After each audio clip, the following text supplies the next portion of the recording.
preach from 2 Kings, the 4th chapter, about Elijah. Said he as well. This week I couldn't move from 2 Kings, so the sermon this week is going to come from 2 Kings, the 7th chapter, beginning at verse number 3. 2 Kings, 7th chapter, beginning at verse number 3. If you have it, please stand.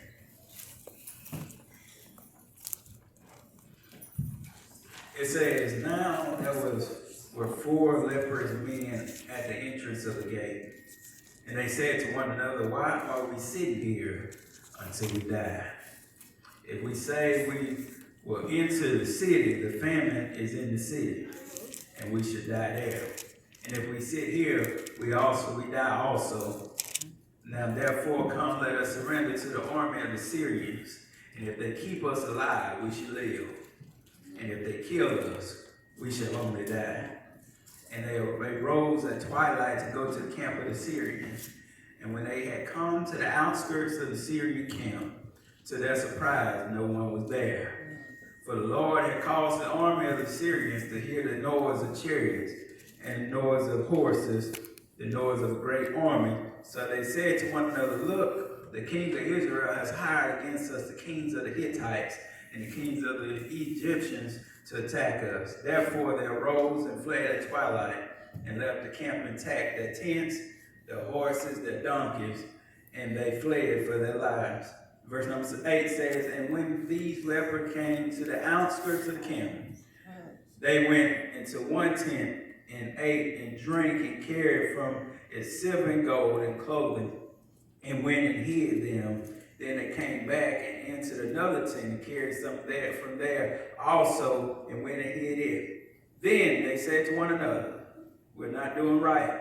This day is a good day, a day of good news, and we remain silent. If we wait until morning light, some punishment will come upon us. Now therefore come, let us go and tell the king's household. Look at your neighbor and say, neighbor, neighbor, don't give up. Don't give up. Go in. Go in.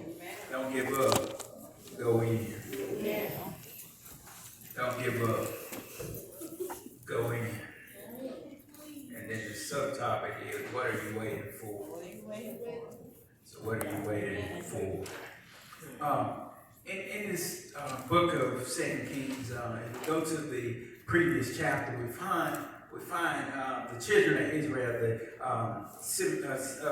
Samaria here, they don't know what it is that they should do. For some reason, the Syrians decide that they were going to besiege the land. As they send, Ben-Hadad sends raiders to the land and said that Elijah prays, and when Elijah prays, God blinds the Syrians. And so instead of leading them back to where they were, it said that when their eyes were open, they realized that they were in Samaria. The Bible declares that when this happens, Elijah, the king asked Elijah, he said, should we kill them, Elijah? And Elijah said, no, let's feed them. So that they have a feast for the Syrians, and they have a feast for them, and then they send them back to their masters. Well, instead of these people being grateful, it said that the king of the Syrians, Ben-Hadad, gets even more upset, and he decides that he's going to besiege Samaria. And so, as they besiege Samaria, the Bible declares that there's nothing that's able to go in, nothing that's able to go out. So this first point I want to talk about is the danger of doubting. And so, as I said, so in chapter 6, after this happened, the Bible declares that because Samaria is up on the hill, that when this area is besieged, Samaria is the capital city of Israel. And so this is the northern kingdom of Israel. And so they're surrounded by the Samaritans. And then there's famine in the land. And so the way that they usually handle this is that if the city sits on top of the hill, that means that they cut off the water supply. They also cut off their food supply. So there's a famine in the land. The economic conditions of this area of Samaria begins to fail. They begin to have some downturn. There was nothing else they can do. So what do you do in the midst of your family? How do you behave yourself when some things are cut off? And so this is a good question that we can pose to ourselves, because instead of giving up, we ought to be able to go in. And so the Bible declares that because this famine is widespread, and I wanted to let you know that in our life, sometimes not physically, but spiritually, we're going to have some famines. Sometimes the famine comes just to weaken you. It comes to make you defensive, and it makes you want to give up sometimes. A famine is when you have a scarcity of food. You're not able to get anything. Sometimes in our life, if you can just be honest with yourself, you'll realize that you had some famines in your life. And so the Bible declares that in chapter 6, that these people were so hungry that they turned to cannibalism. They began to eat their children. And so this woman, as the king is walking throughout the kingdom, he said, up on the wall, he sees this woman, and she's helpless, she's hopeless, and she's calling out for help. And she said, King, said yesterday, me and this woman made an agreement. Said that we'll use your son today, we'll eat your son today, and then we'll eat my son tomorrow. So she gives her son to this woman to be eaten. She said, we boiled my son. She said, now that when it comes to today, she said, this woman is hiding her son. Don't you know, sometimes when you need help, people can't help you. But when they need help, they'll come to you in the midst of their family. And so folks don't play fair sometimes. And sometimes life is not fair. And so it said that as he's looking at these conditions also, it said these people were selling the heads of donkeys for 80 shekels. 80 shekels in our money would be about $20, maybe about $21. Said then they're eating the droppings of doves. They even selling the droppings of the doves for about 5 shekels, about $1.31. So, but this is a lot of money for these people in this time. And so they were desperate, in a desperate situation. What do you do in a desperate situation? When you got nowhere else to turn, in the midst of your famine, what do you do? So they said the king got so upset, he said that I'm going to kill Elijah. He said, we're going to get the head of Elijah, because Elijah is the one that tells him to let the raider go. He said, so I'm going to get the head of Elijah. He said, because he listened to the word of the Lord. And so Elijah, in the midst of this famine, Elijah still did not lose hope. Elijah is in his place, and Elijah knows what God has told him. He said, but the king has lost hope in the Lord. That's what our family do to us sometimes. Sometimes it makes us want to give up. Man, sometimes it makes us want to lose hope in God. When God has been there for you before, and if God has brought you out before, somebody know that he'll do it for you again. And so these people, they forget, and he already forgets what God has done. He says, so I'm going to kill the man of God. So he sends a servant to go and deliver word, to go and get Elijah. And so Elijah is in the house, and it said, so Elijah gives word. He said, I want to tell you this, sir. He said, by this time tomorrow, he said that the barley and the flour down in the market are going to be a shekel. He said the conditions are going to turn. Don't you know that even though it doesn't look good right now, God has the ability to turn some stuff around. So it doesn't take God alone to begin to handle our problem. It said, so Elijah said, God is going to turn it around in the next 24 hours. And so here it is. So he's going to allow for the prices to drop. So one shekel is about 26 cents. He says, I'm going to allow for this to turn around. And don't you know that when you need some things in your life, if you turn it over to God, and God will begin to work some stuff out. What we can't handle, God will begin to handle. So there's some danger in doubting. And so the officer begins to say, he said, what is he going to do? Open the windows of heaven? He said, look, can he produce windows in heaven? And so when you try to put God into a box, and God will begin to outsmart you, God can do more than what you imagine he could do. So he said, how is he going to get it to us? What are you going to do, pour it out from him? And he said, no, God can do anything. And when we know that God has more than one way of coming through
to see it. He said, but you're not going to be able to eat it. Yeah. So you got to watch how you put God into a box, because God will allow you to see some things, but then you won't be able to be blessed. And when you're talking about Moses, if you go back to Exodus, Moses on the mountain, God said, I'm going to allow for you to look over to the promised land, but you're not going to be able to enter it. So you got to be careful how you begin to handle some things, because God will put it in front of you, show it to you, and say you can't have it. Oh, yeah. But if you believe, there's some danger in doubt. So then the second point is the danger of hopelessness. Yeah. So the Bible declares that it said now, transition, now, he said, now there were 4 leprous men who sat at the gate. These men sat at the entrance of the city. Why were they at the entrance of the city? A leper was a person that was unclean. A person who was deemed to be nasty, a person who wasn't allowed on the inside of the city, because they believed that if you're inside the city, then you can contaminate some other people. And so these people were cut off from people. They were cut off from the church. They were separated from everybody else. They were set apart because of their condition. And that reminds us that sometimes in our condition, when you was cut off from the work, when you were cut off from the church, and you were ashamed to go to church because of what you were doing. In your condition, when you were cut off, God still had something that was set up for you. Yeah. And so these leper men would have been deemed cursed from God. And they thought that you got this condition because you sinned, and this was not the case. And so in order for these men to be deemed clean, they had to go see the high priest. Yeah. But in Samaria, there was no temple, and there was no high priest. So literally these men were stuck at the entrance of the city with no hope. Nowhere to turn, nowhere to go. They were starving, they were nasty, they were hopeless, and they were helpless. Have you ever been in a condition where you didn't know where to turn? Have you ever gotten a report from the doctor and they said, I don't know how to handle it? I don't know what medication to use. I don't know how to tackle this problem. Have you ever been in a situation, maybe that wasn't your problem, maybe you were looking for some money and a loan company said your credit wasn't good enough. Maybe you've been in a situation where you needed to get a new car because the last car was just a lemon and you were barely able to pull out the driveway before it broke down on you. And when you went to the car lot to try to get a car, they said, no, you need a cosigner. And you couldn't find nobody to do it for you. Sometimes in our helpless situation, it seems like we'll lose hope. So here these people are starving, they're separated from the rest of the people, and they're in the midst of the famine. Hopelessness is just a feeling of despair, a lack of hope. And so these people had nowhere to turn. And so here they are. Somebody made it up in their mind. They said, are we just going to sit here until we die? Or are we going to get up and do something about it? And so churches lets us know what are we waiting for, because somebody has been in your condition. You've been waiting just for the hearse to come in and roll you through. You've been waiting just for the doctor to give you an answer. You've been waiting, and it seems like you have nowhere else to turn. But in your hopeless situation, God is getting ready to come through for you. I want to know what you're waiting for on this morning, because if you stay in your condition, if you stay complacent where you at, sometimes it's easy for us to get complacent. It's easy for us to get comfortable where we are. But if you get ready to elevate, if you want to get something from God, it requires you to get up and move. So God said, I can't bless you until you get up and move. I can't bless you until you get up from your mess. I can't bless you until you get out of your stuff. I can't bless you until you're ready to get up to move. You've been praying to God to do something for you. You've been praying for God to come through for you. You said, Lord, why you ain't come through for me? Lord, why you ain't done for me? God said, I've been waiting on you to get up and do something about it. Don't just sit there, but get up and fight on this morning. And so here it is. These people say we could have got comfortable in our position, but we need to move. So it said, the Bible declares that in verse number 3, it said, why are we sitting here until we die? If we enter the city, we're going to die. It said because the family is dead in the city. It said, but if we sit here, we're still going to die. So there was no alternative. He said, so might as well get up and move from our post and just surrender ourselves to the city. Whatever they decide to do, that's what it is. So they can decide to kill us, or they can decide to keep us alive. And so these people say we got to get up from where we're at in order for God to do something for us. So then the third point is go in. And so they decided, they said, we're going to get up from this situation. It says, so in they arose at twilight. Twilight means in the middle of the night. They arose at twilight to go to the camp of the Syrians. But something happened. It said when they get to the outskirts of the Syrian army's camp, they said no one was there.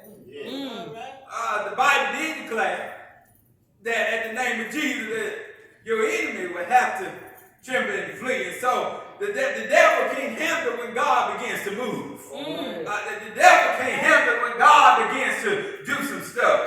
So at the time that they decided to move, God was already moving. That lets us know that whatever you've been waiting for, all God is waiting for you to do is move. And once you move, God is already a step ahead of you. God has already worked your situation out. And so it is that they said they made it up in their mind that we can't die in our condition. Somebody was in a bad condition, and if you stay in your condition, you're going to die. But if you get up, God can do something. God can clean you up from the inside out. God can make you better than you were before. If you move. And so God begins to work at night. God begins to work some stuff out and says, so at this time that they're moving, God has already allowed for the Syrians to hear chariots, He allowed them to hear horses, and then they thought that it was a great army on the way. They said, Lord, Israel has hired our enemies to come and attack us. Don't you know that the things that people been setting up for you, the traps that were meant to destroy you and kill you, God is already working to turn the situation around. See, the thing that they were designed to kill you will turn around and hurt them. And so here it is that when they heard the noises, it said that they fled their camp. Not only did they flee, but they left everything behind. God will allow for your enemies to have to turn around and bless you. That person that's been talking about you, God will allow for them to have to depend on you. God will allow for them to have to bless you. You got to be careful how you treat a child of God, because what you set up for them, God will turn it around. And then they'll have to bless you. And it says, so God was able. The thing that they had been waiting for, they were thinking that they were going to have to surrender, but when they got to the city, when they got to the camp, everything was already laid out for them. And so then this fourth and final point is tell it. So after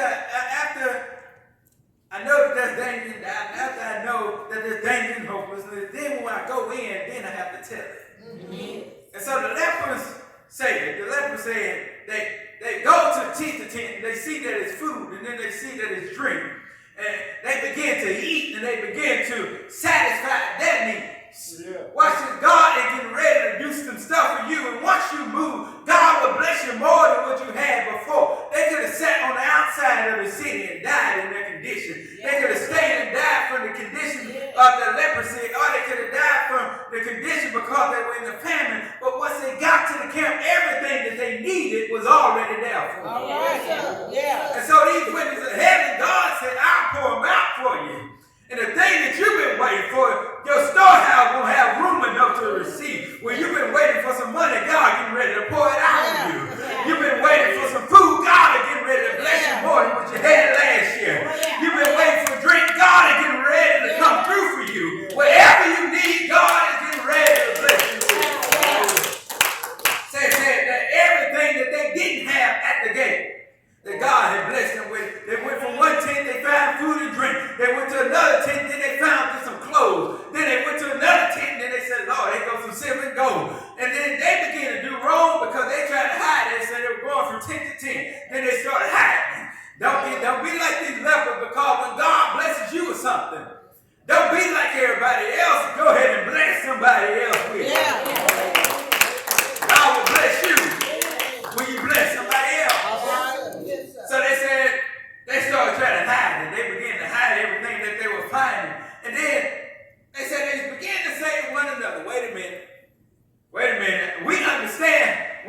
you've been there, you ought to be able to help somebody else. Because you can tell them how it was. And you already understand how it is. And so they said, we ain't doing right.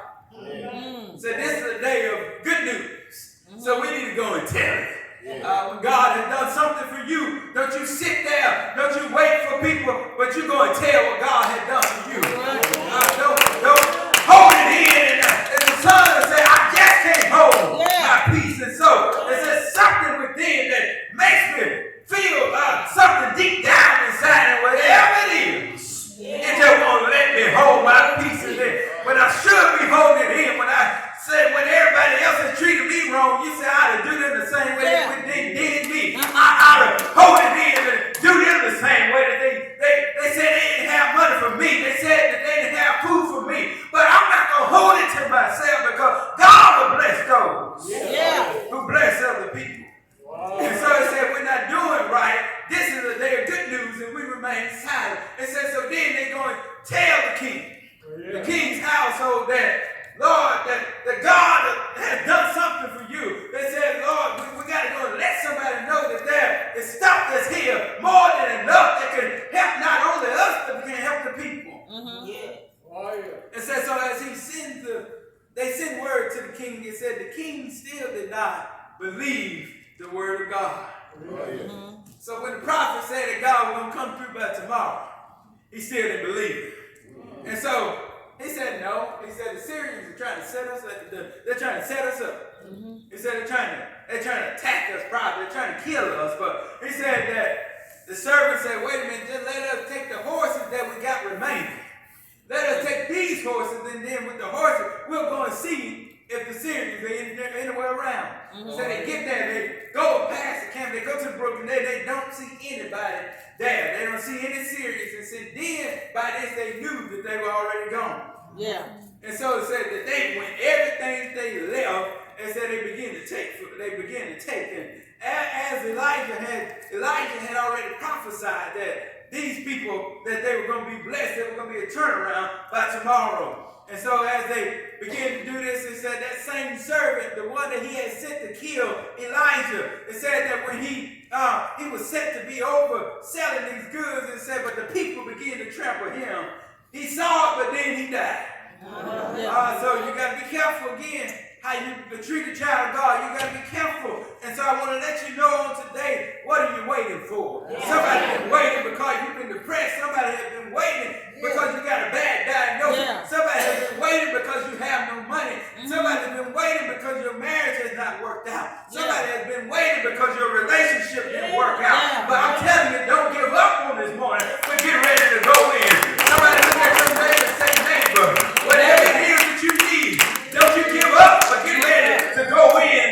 Whatever you've been waiting for, God has already got it spread out for you. The Bible says in Psalm 23, he said, he prepares a table before me in the presence of my enemy. And so that lets me know in the midst of my trouble, whatever it is that I'm going through, God is getting ready to bless me even in the midst of famine, in the bad situation. Don't you know that God has the ability to turn everything around? I've been waiting for some things to happen, but I'm telling you, even before tomorrow, God is getting ready to come through for you. I don't know what it is that you're waiting for, but I'm not giving up.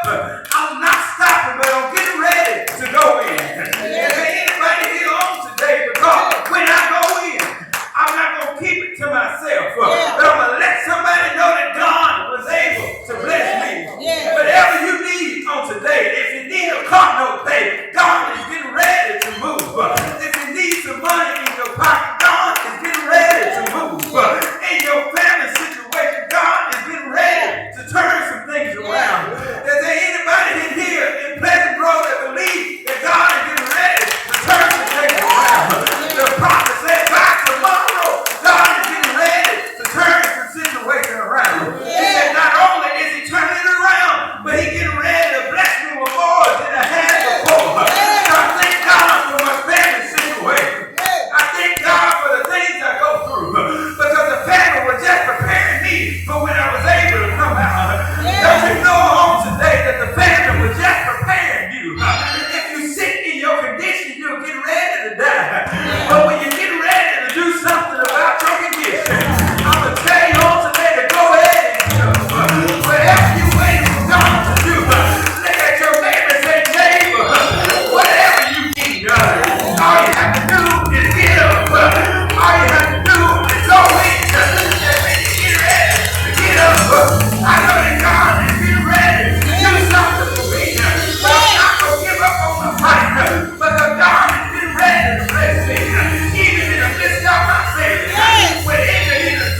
time.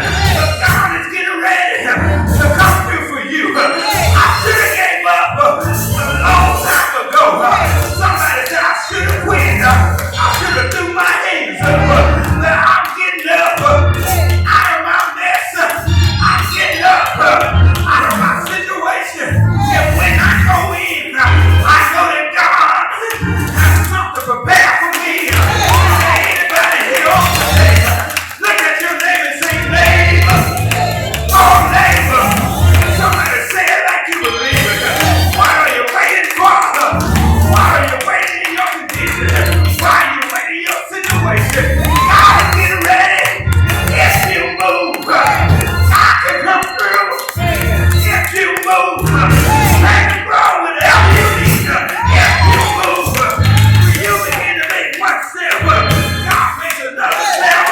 If you get up, God is coming through in your situation. Anybody ever believe that once you move, that's how you level up.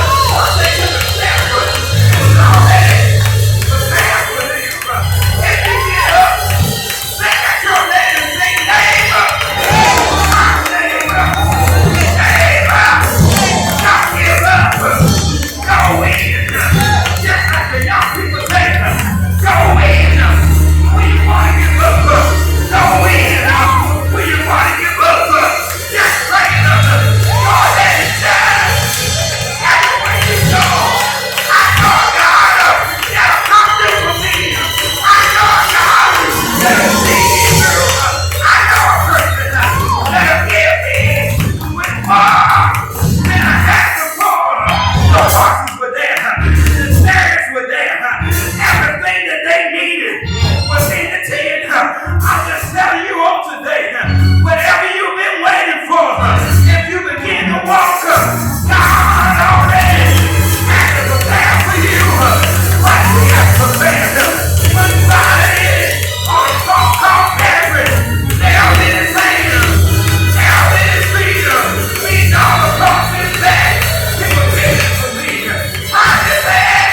And He died. Anybody know He died?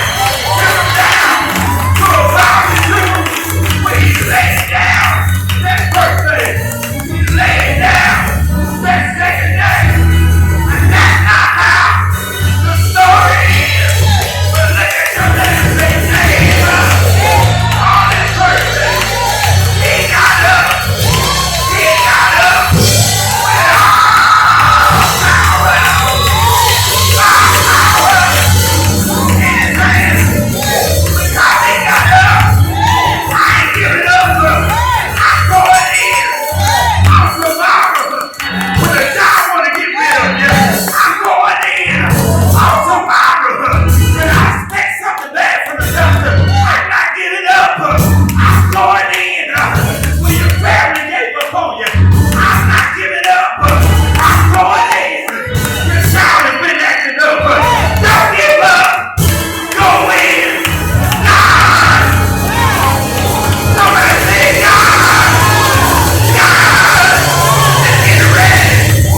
Come through for you. If you believe God is getting ready to come through for you, look at your neighbor and say, neighbor, don't give up. Go in. Anybody believe that God can come through for you?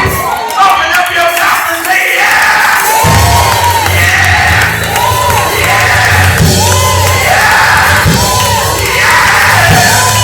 I ain't giving up.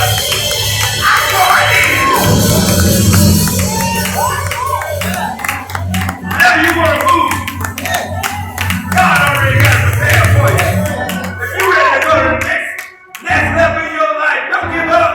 Just go in. I ain't giving up. I just gave up a long time ago. But I ain't giving up. I'm going in. These men say, well, we're going to sit here and die in our condition. Because if we sit here, the family going to kill us, so our condition going to kill us. But if we go in, surrender to the Syrians, we shall only die. Don't matter to me.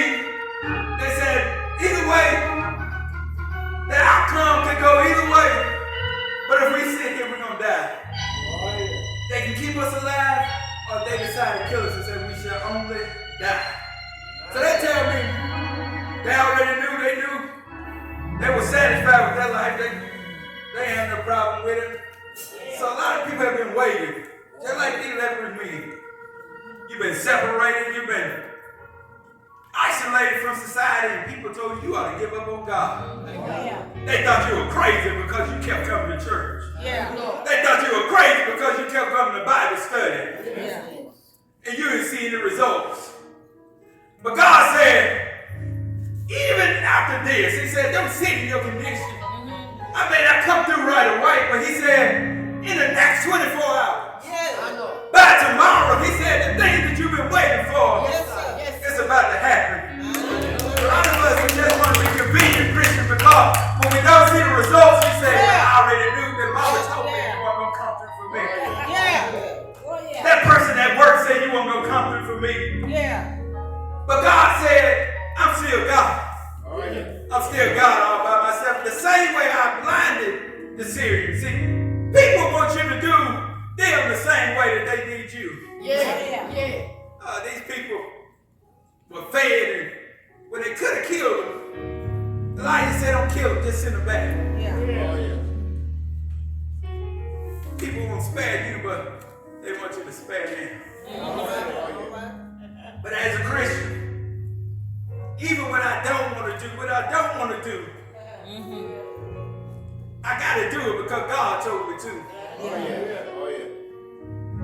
Paul said this one thing. He said, what I should be doing, I find myself not doing, but the things that I should not do,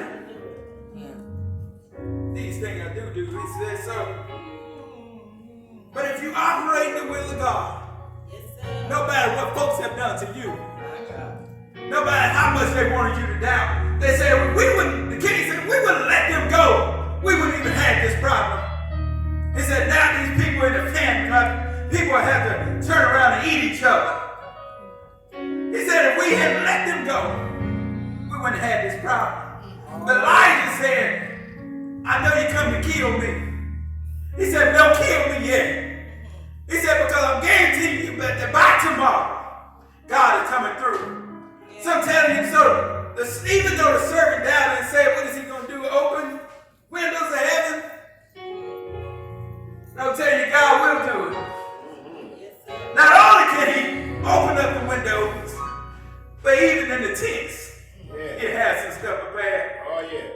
So while he's working here at Pleasant Grove, he'll have somebody come through your job to bless you. He'll have somebody that you see in the grocery store to bless you. So what I'm telling you, Pleasant Grove, what are you waiting for? What are you waiting for God to do? What do you need from the Lord? If you want to elevate, don't give up. You go in. Whatever you need him to do, God already got it. How can you know what God has prepared if you ain't willing to go find it? If they would have waited at the tent, at the gate, nobody would have known what was in the tent. Nobody would have found the blessing. So what do you do? Do I just sit here and do I die? Do I stay in my condition, or do I believe that God has something prepared for me? And with the things that you least expect, God will begin to work it out. They weren't expecting to have an abundance of stuff, but God had it prepared for them. So don't give up. Go in. Come to Jesus. Come to Jesus. We're standing across the river. Come to Jesus. He'll save your soul.